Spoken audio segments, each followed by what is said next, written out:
O último relatório do Mapa da Desigualdade mostra que a cidade de São Paulo continua tendo enormes diferenças econômicas, sociais e culturais. Para falar um pouquinho sobre os resultados dessa última pesquisa, eu recebo agora o Américo Sampaio, que é gestor de projetos da Rede Nossa São Paulo, que é a organização responsável por esses estudos. Olá, Américo. Prazer novamente recebê-lo aqui nos estúdios da Prazer, TV. é uma alegria estar aqui com vocês sempre. Bom, vamos lá então. A gente teve aí, mais uma vez, constatado aí várias desigualdades, né, que influenciam na qualidade de vida das pessoas, de maneira geral, tanto das pessoas que vivem nesses bairros como na cidade como um todo, né? Quais foram os maiores absurdos aí constatados nesse último levantamento aí no que diz a saúde, educação, segurança, enfim? O mapa da desigualdade, ele consegue deflagrar completamente a distância que existe entre os melhores e os piores distritos na cidade de São Paulo com relação a diversas políticas públicas, como saúde, educação, cultura e etc. Talvez o principal achado dessa pesquisa, que se repetiu também na pesquisa do ano passado, que impacta bastante na qualidade de vida na cidade, diz respeito à diferença entre o tempo médio de vida dos paulistanos nas diferentes regiões da cidade. Então a pesquisa conseguiu capturar que no distrito do Jardim Paulista, onde fica ali a região dos Jardins, uma região nobre da cidade, ela tem um tempo médio de vida que gira na casa dos 80 anos. Ao mesmo tempo, quando você olha para o distrito do Jardim Ângela, que é um distrito periférico da região sul da cidade, você tem uma expectativa de vida, um tempo médio de vida que gira na casa dos 54 e 55 anos. Isto é, nós temos uma diferença de 25 anos no tempo médio de vida em duas regiões dentro da mesma cidade e que faz com que, de fato, a depender da região que você vive e mora na cidade, você vai ter uma qualidade de vida e, ao mesmo tempo, um tempo médio de vida muito menor que gira na casa de 25 anos, que é uma geração inteira. É um absurdo ter essa distância. E aí o que acaba impactando mais para que isso aconteça, Américo? São questões relacionadas à saúde, à segurança, todas elas, quais outras? Isso diz respeito à infraestrutura urbana e ao direito à cidade. Então, quando você olha, por exemplo, para a região dos Jardins, você vai ver que você tem uma taxa de mortalidade infantil muito baixa. Você vai ver que você tem uma taxa de homicídio juvenil muito baixa. Você vai ter um tempo de deslocamento entre casa e trabalho muito pequeno. Você vai ter uma arborização, qualidade de vida com relação ao verde na cidade muito maior. Isso é absolutamente oposto ao que acontece na região, por exemplo, do Jardim Ângela, que é uma região onde você tem altos índices de mortalidade infantil, altos índices de homicídio juvenil, você tem um tempo de deslocamento na cidade que está na casa de 2 a 3 horas por dia que os moradores dessa região têm que fazer para ir trabalhar, para ir fazer os seus afazeres cotidianos, enfim. Tudo isso faz com que você tenha uma qualidade de vida e um tempo médio de vida muito menor. E esse dado é impactante porque, na prática, a vida é o maior valor que você pode considerar na cidade. Nada está acima da vida dessas pessoas. Então, quando nós temos uma distância que varia de 25 anos e você vê a qualidade da infraestrutura da cidade na região central e nas regiões periféricas, o que nós concluímos é que a qualidade de vida está diretamente ligada à infraestrutura urbana, a políticas públicas e ao direito à cidade. O direito à cidade pode produzir vida ou ceifar vidas. É isso que mostra a pesquisa. Essa infraestrutura também é muito deficitária em algumas regiões, no que diz respeito à falta de equipamentos, realmente, tanto de lazer, cultura, né? Isso também foi constatado, né? Sim.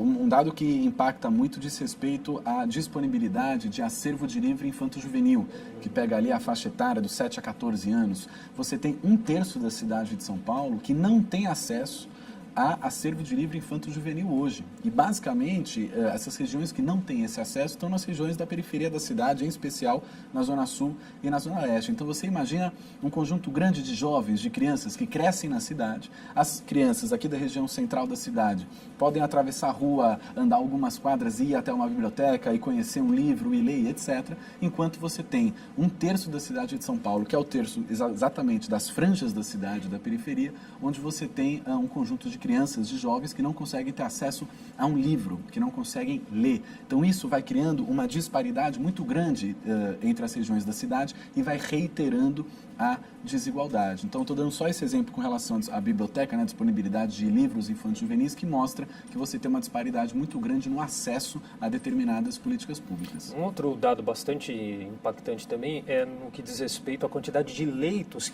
hospitalares que algumas regiões da cidade têm, com a relação em outras, né, Américo? Exatamente. Acho que tem uma região, não me recordo qual agora, que não chega a um leito para cada 1.000 habitantes, né? Exatamente. Você tem uma parcela grande da cidade que não tem nenhum leito, ou quando tem é isso, você tem 0 qualquer coisa, até 1 leito para cada porção de 10, 100 mil habitantes. E enquanto você tem aqui na região central, na região da Bela Vista, da Paulista, na região da Consolação, você tem uma disponibilidade, uma oferta muito grande de leitos hospitalares, o que mais uma vez mostra que a vida na cidade, ela é absolutamente diferente entre as áreas nobres e as áreas periféricas, ela é absolutamente diferente para a parcela da população que tem recursos e para a parcela da população que não tem recursos, e é uma cidade que dessa dinâmica não se pode ter qualidade de vida para ninguém, nem para os ricos.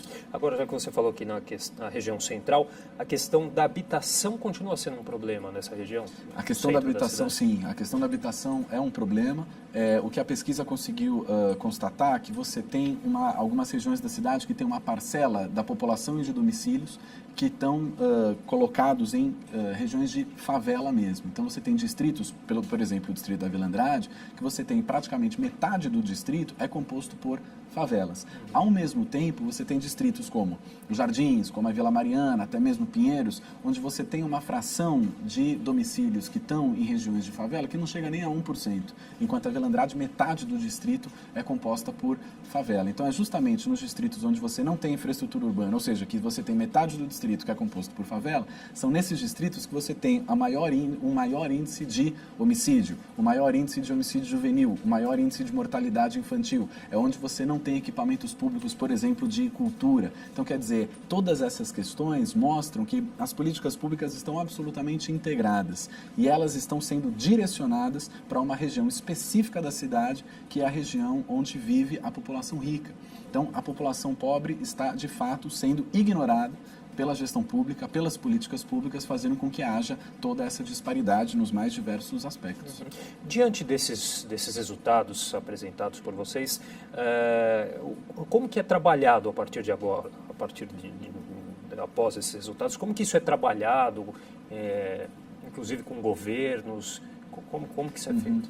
O objetivo do mapa é poder chamar a atenção do debate público, da sociedade, dos gestores públicos, da imprensa, chamar a atenção para o tema da desigualdade. Esses dados todos que eu estou colocando aqui não são novidade. Não tem ninguém que vai vir aqui e vai falar a cidade de São Paulo é uma cidade absolutamente igual. Todo mundo conhece a desigualdade na cidade de São Paulo, mas é diferente conhecer de você ter dados técnicos colocados no mapa mostrando a distância que existe entre ricos e pobres, entre centro e periferia na cidade de São Paulo. Então, o objetivo principal do mapa da desigualdade, que é elaborado desde 2012 aqui na cidade de São Paulo pela Rede Nossa São Paulo, o principal objetivo é conseguir chamar a atenção para o tema, é a gente debater, é o que a gente está fazendo aqui, debatendo o tema da desigualdade na cidade de São Paulo, e assim como nós estamos fazendo essa semana, a imprensa toda a sociedade, gestores públicos estão debatendo o tema.